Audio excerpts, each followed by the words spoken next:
to face on your own. A heavy cross to carry alone.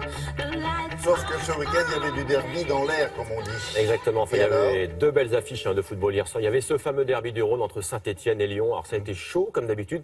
Il y avait aussi la finale de la CAN. William, c'est la Coupe d'Afrique des Nations. Ouais. On regarde le derby.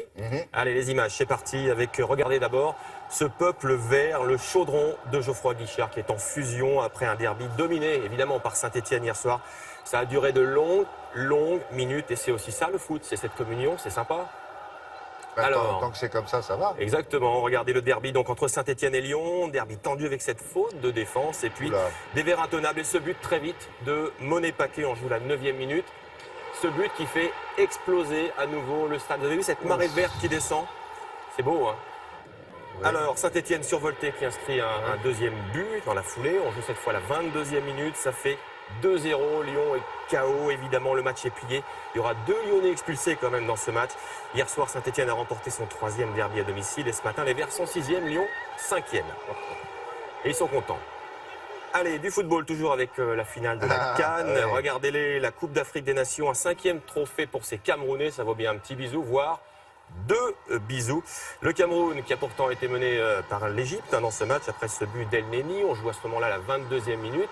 C'est bien parti pour les Égyptiens, ils sont contents. Les pharaons sont forts aussi. Exactement, mais ça ne va pas durer, hein, puisque le Cameroun égalise ici par Nkoulou, 59e minute. Le match, il est relancé, vous imaginez bien.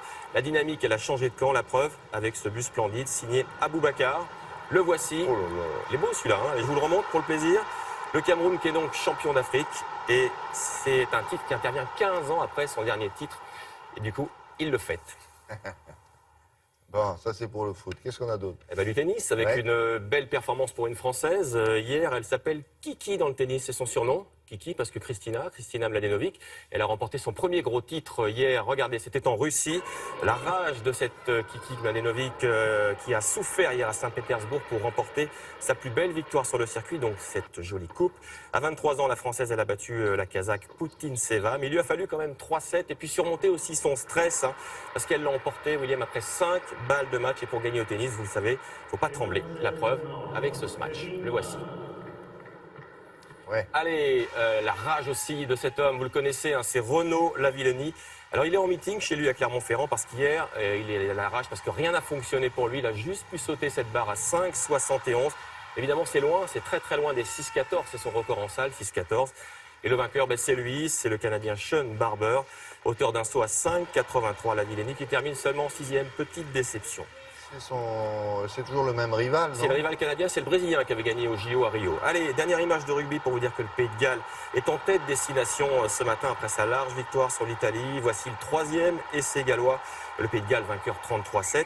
La France, ce matin, William, qui est seulement 4e du tournoi destination. Il va falloir gagner la semaine prochaine.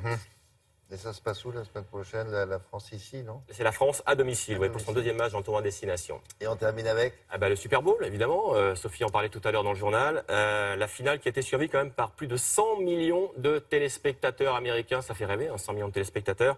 Regardez, ça commence toujours par un show. Cette fois, c'est Lady Gaga qui a enflammé le stade de Houston. Ça se passe à Houston, elle a mis l'ambiance, Lady Gaga. Bon, comme d'habitude, c'est très scénique, c'est joli, hein, regardez. C'est plutôt pas mal. Et c'était pas mal aussi sur le terrain avec une affiche qui opposait les Atlanta Falcons aux New England Patriots. Alors, c'est un club qui est dans la région de Boston, les New England Patriots. Et ce sont eux qui l'ont emporté après prolongation et une remontée de 25 points. Ils sont donc champions. Et puis, dernière image avec ces freerides, ça se passe aux Arcs. Le but, c'est évidemment de skier. Ça, c'est Tournon là qui fait des. C'est ça, c'est les images de Greg, effectivement, qui les a données avec ces endroits. Il va se prendre un caillou, lui. Impossible. Donc c'est risqué, évidemment. Il ne faut pas faire ça si vous êtes au ski Non, ne le en ce faites moment. pas dans votre salon. N'imitez pas ça. Regardez, c'est joli et ça suffit. Merci beaucoup, Jean-Sébastien. À plus tard.